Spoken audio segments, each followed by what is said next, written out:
ఎవరైనా ఎక్కువగా పదే పదే తింటుంటే కడుప కంభం చెరువా కుంభకర్ణులా తింటున్నావు కదరా అని తిడతారు. నిజానికి అది సింబాలిక్గా మాత్రమే అనే మాట. ఎందుకంటే కుంభకర్ణుడిలా తినేవాళ్ళు బహుశా ఈ భూమి మీద పుట్టరు కాబట్టి. కానీ బీహార్లోని ఓ వ్యక్తి మాత్రం కుంభకర్ణుడిలాగానే తింటున్నాడు.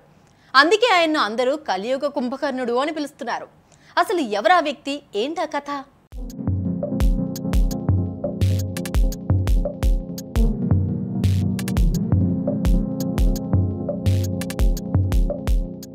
ఒక మనిషి ఒక రోజులో ఎన్ని కిలోలు తింటాడు? మహా అయితే 1 కిలో లేదా 2 కిలోలు తింటాడు. కానీ బీహార్కు చెందిన ఓ వ్యక్తి మాత్రం ఒకే రోజు 15 కిలోల అన్నం తింటాడు. 4 కిలోల పిండితో చేసిన చపాతీలు తింటాడు. ఇక అన్నం అయితే లెక్కే లేదట. అందుకే ఈ కలియుగ కుంభకర్ణుడిని ఎవ్వరూ కనీసం పెళ్లిళ్లకు ఫంక్షన్లకు కూడా పిలవడం లేదట.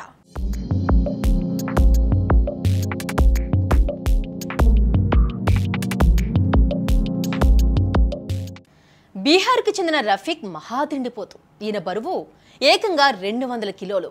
అవును, మీరు విన్నది అక్షరాల నిజం. రఫీక్ బరువు 200 కిలోలట. చిన్నప్పటి నుంచి రఫీక్ ఆకలి చాలా ఎక్కువ. ఇంట్లో అందరికీ అని వండింది రఫీక్ ఒక్కడే తినేవాడు.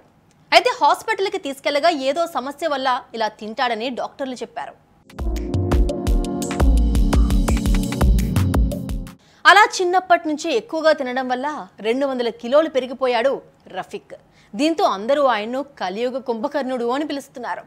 ఇక రఫీక్ మెనూ చూస్తూ 3 కిలోల అన్నం, 4 కిలోల గోధుమ రొట్టెలు, 2 కిలోల మటన్, కిలోన్నర చేపలు తింటాడట.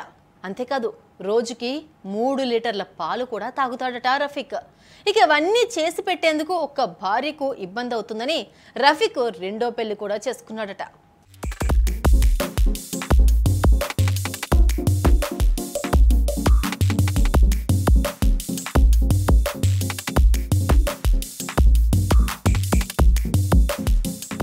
ఇక రఫీక్ను చుట్టాలు ఫంక్షన్కి పిలవడం కూడా మానేశారట.